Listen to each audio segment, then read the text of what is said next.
Des milliers de lances scintillaient sous le soleil grec. Le destin de la civilisation occidentale était en jeu. Comment une alliance fragile a-t-elle pu vaincre un empire?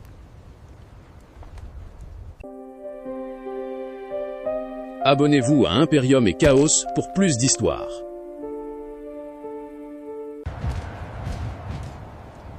Notre récit commence sur les plaines de Béotie. Nous sommes en 479 avant notre ère.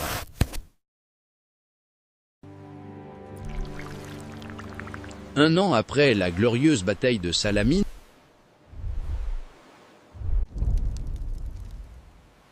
la Grèce a repoussé la première vague perse à Marathon. Une décennie plus tard, l'empire achéménide est revenu. Le grand roi a mené une armée immense en Europe.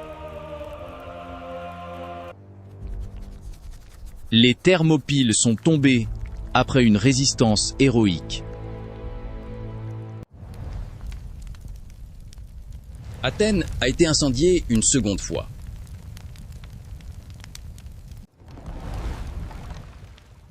Mais la flotte perse fut anéantie à Salamine. Le grand roi est retourné en Asie, laissant son général Antipatros. Le commandant perse dirigeait les forces d'occupation.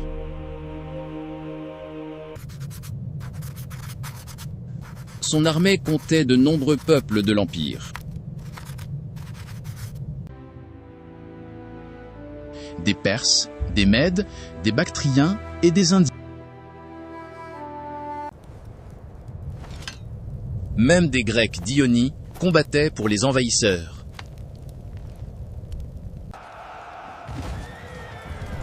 Sa cavalerie était nombreuse et redoutable.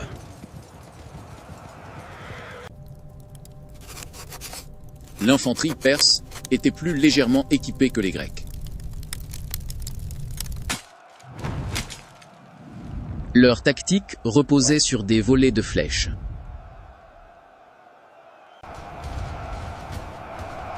Face à eux se dressait une coalition panhellénique.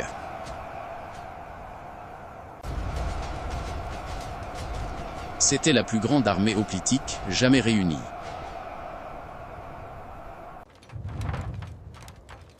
Des Spartiates, des Athéniens, des Corinthiens et d'autres. Chaque cité-État fournissait son contingent d'hoplites. Leur force résidait dans le mur de bouclier, la phalange. Le régent spartiate commandait cette force hétéroclite.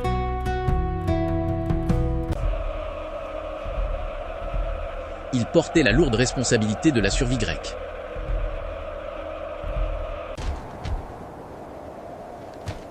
Les deux armées se rencontrèrent près de Platée.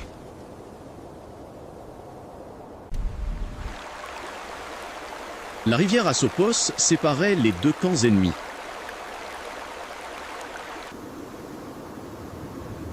Les Grecs prirent position sur un terrain élevé.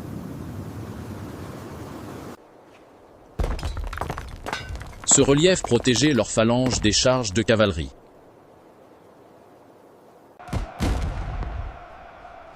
Le commandant perse établit un vaste camp fortifié.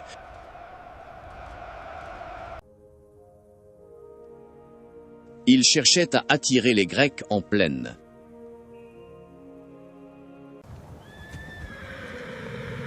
Il voulait exploiter son avantage numérique et sa cavalerie.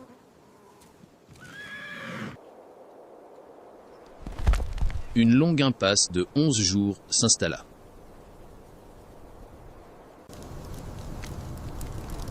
Les deux camps hésitaient à engager le combat décisif.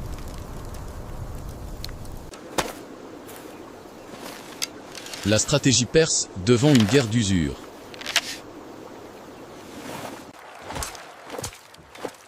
Des escarmouches éclataient quotidiennement le long de la rivière. La cavalerie perse harcelait les lignes de ravitaillement grecques. Elle a capturé un convoi crucial pour les Grecs.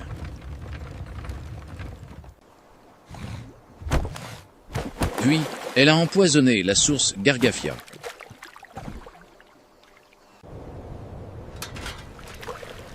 C'était la seule source d'eau pour l'armée alliée.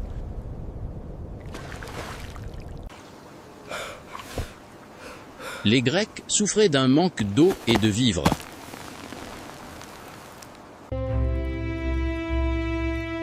Leur position devenait de plus en plus intenable.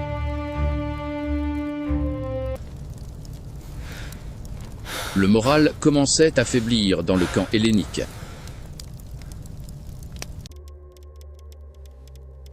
Le commandement grec décida d'un repli stratégique.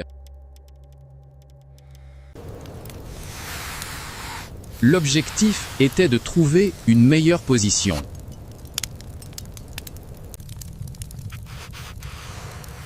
Une position plus proche de nouvelles sources d'eau.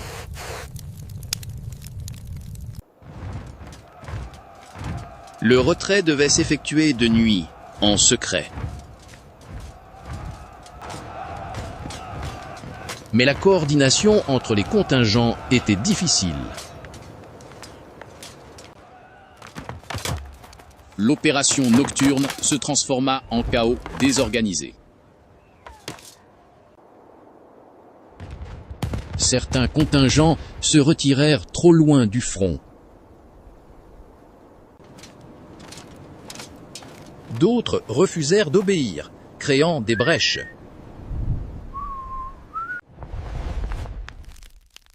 L'armée grecque se retrouva fragmentée et vulnérable.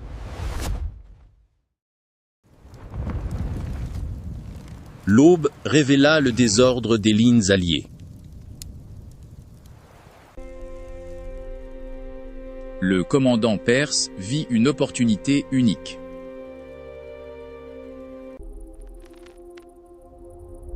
Il crut à une déroute complète des Grecs.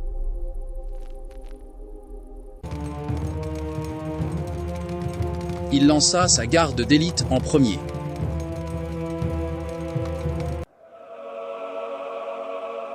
Puis il ordonna une charge générale sur l'ennemi. L'infanterie perse traversa la rivière Asopos en masse. Ils abandonnèrent leur formation pour une poursuite rapide. Les contingents athéniens et spartiates firent volte-face.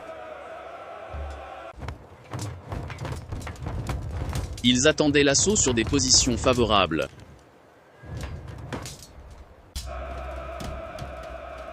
Les Spartiates affrontèrent le contingent perse principal.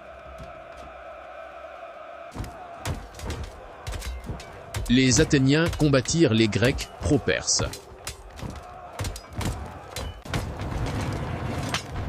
Le centre grec, en retrait, n'était pas encore engagé. La cavalerie perse fut neutralisée par le terrain accidenté. L'infanterie légère perse se heurta au mur de boucliers. Le choc entre les deux armées fut terrible. Les longues lances des hoplites brisèrent les lignes perses. Le commandant perse combattit courageusement au premier rang.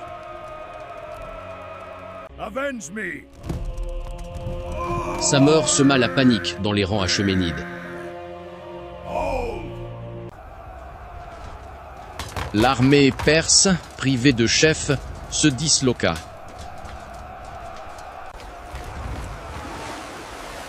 Ce fut une retraite chaotique vers leur camp fortifié.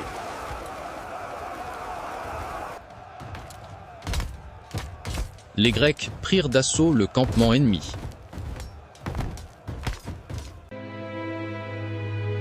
La victoire grecque sur le champ de bataille était totale. Pendant ce temps, un autre général perse agissait. Le général Prudent avait conservé ses troupes en réserve. Voyant la défaite inévitable, il choisit la prudence.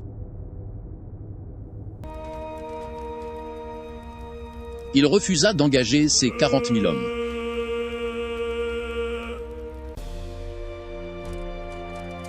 Il ordonna une retraite ordonnée vers le nord.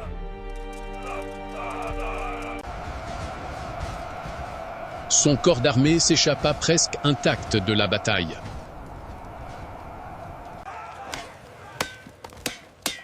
Les restes de l'armée d'invasion furent anéantis.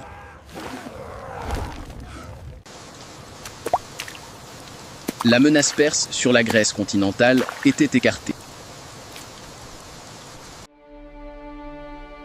La bataille de Platée assura la liberté des cités grecques. Elle marqua la fin définitive des guerres médiques.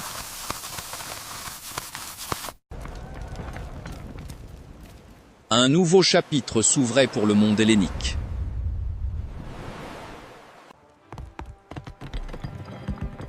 L'âge d'or d'Athènes pouvait maintenant commencer.